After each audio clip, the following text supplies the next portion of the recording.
ছয় জনগোষ্ঠীৰ জনজাতিকৰণৰ বিৰোধিতাৰে পুনৰ সৰব হৈ পৰিছে CCTOA। NCSTৰ অধ্যক্ষক সাক্ষাৎ কৰি CCTOAৰ নেতৃত্বৰ ছয় জনগোষ্ঠীৰ জনজাতিকৰণত NCSTয়ে দিছিল সেউজ সংকেত। 2019 চনত NCSTয়ে দিয়া অনুমোদন পুনৰীক্ষণৰ আৰ্জিৰে NCSTৰ অধ্যক্ষগৰাকীক স্মাৰক পত্ৰ প্ৰদান কৰা হৈছে। উল্লেখযোগ্য যে CCTOAৰ নেতৃত্বত CCTOAৰ মুখ্য সমন্বয় আদিত্য খাকলাৰী উপস্থিত থাকে, লগতে উপস্থিত থাকে এপছুৰ সভাপতি দীপেন বড়ো, উপস্থিত থাকে আৰছুৰ সাধাৰণ সম্পাদক সুভাষ ৰাভা, TMPKৰ সাধাৰণ সম্পাদক সানু কুমাৰ পাঙ্গিঙো উপস্থিত থাকে।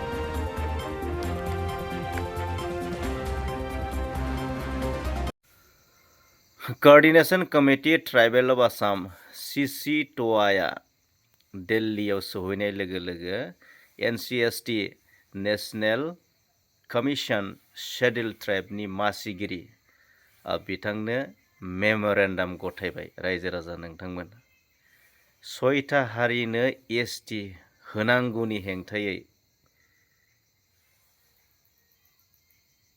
NCSTनि मासिगिरि बिथांनो मेमोरेन्डाम गथायबाय। आरो बेजों लोगोसे दुलाराय बर' फरायसा आफादनि मोनफ्रोमबो जिल्लानि बिबानगिरि दैदेनगिरि बिथांमोना दिल्लीसिम रावना होबाय। रायजो राजा नोंथांमोन, मानोना 125 जिथुनाखि एमेन्डमेन्ट बिल सेन्ट्रेल टु BTR डाइरेक्ट फान्डिंनि थाखाय आरो बे 125 एमेन्डमेन्ट बिलखौ जोंनि नर्थ इस्टआव 10टा 6 सिडिउला नेनानै दं। रायजो राजा नोंथांमोन, बिनिनो दिल्लीयाव प्रतिबाद जागोन बा आन्दालन सोमावसारनाय जागोन। रायजो राजा नोंथांमोन, तो बिनिखायनो दुलाराय बर' फरायसा आफादनि जिल्लानि दैदेनगिरि सेन्ट्रेलनि दैदेनगिरि बिथांमोना दिल्लीसिम रावना होबाय। रावना होनायखौ नोंथांमोना ससियेल मिडियायाव नुगासिनो जानांगौ।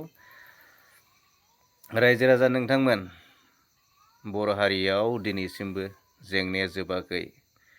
नैबे सयथा हारिनो ST होनांगौ। सयथा हारिया ST दाबिनाय ST बिनाय सान हर आखायाव बनजार लानानै सरकारनि हेंथायै, आसाम सरकारनि हेंथायै बिथांमोना आन्दालन प्रतिबाद खालामगासिनो दं। रायजो राजा नोंथांमोन, ST मोननांगौनि थाखाय बियो जोंनि ट्राइबेल हारिफोरनि थाखाय मोनसे गिदिर चेलेन्जिं आरो प्रत्याबान होननानै जोङो सानना लानांगोन। रायजो राजा नोंथांमोन, मानोना रायजो राजा नोंथांमोन, बर' हारिया मोनसेनि उनाव मोनसे गोबां जेंनाजों मोगा मोगि जाबोगासिनो दं। सिगाङावबो जादोंमोन आरो दिनैबो जागासिनो दं। रायजो राजा नोंथांमोन, जोंनि हस एन्ड एसपिरेसन, जोंनि गांनाय उखैनाय, जोंनि लुबैनाय, जोंनि हास्थायनाय, बेफोरो दिनै जाफुङाखै। रायजो राजा नोंथांमोन, मोगथां महर मोनफुंजोबाखै, जायनि जाहोनाव दिनै 125 एमेन्डमेन्ट बिलनि थाखाय धरना होनो थाखाय बर' फरायसा आफादनि माखासे दैदेनगिरिफोरा बिबानगिरिफोरा दिनै दिल्ली फारसे रावना होनो गोनां जादों।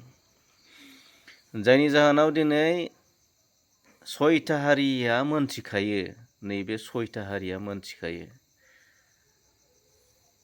बिसोरो ST मोनोब्ला थाखानाय एक्जिस्टिं STफोरनि गोबां खहा जागोन। बे बाथ्राखौ बिसोरो मोनथिखायो। रायजो राजा नोंथांमोन, अब्लाबो दिनै बिथांमोना ससियेल मिडियायाव बुङो, जोङो रावनिफ्रायबो जोङो ST बियाखै, सोरनिबा बिमा बिफानि जोङो ST बियाखै, जोङो सरकारनिफ्रायसो बिदों। नाथाय बिथांमोना जोंनि बर' हारिनि, जोंनि ट्राइबेलफोरनि खहा जानायखौसो बिथांमोना हास्थायो। दिनै बिथांमोना ट्राइबेलफोरनि मोजां जानायखौ बिथांमोना हास्थाया। जुदि ट्राइबेलफोरनि मोजांखौ बिथांमोना हास्थायनायमोनब्ला दिनै बिथांमोना बे सयथा हारिया ST बिनाय नङामोन। थ' बेबायदिनो सिगाङावबो जों बर' हारिया गोबां जेंना जेंसिनि थाखाय बेबायदिनो गोबांबार आन्दलन खालामनो गोनां जादोंमोन आरो दिनैबो बे जोबनानै थाङाखै रायजो राजा नोंथां। थ' बेनिखायनो बर' हारि दुलाराय बर' हारिया खौसे जा।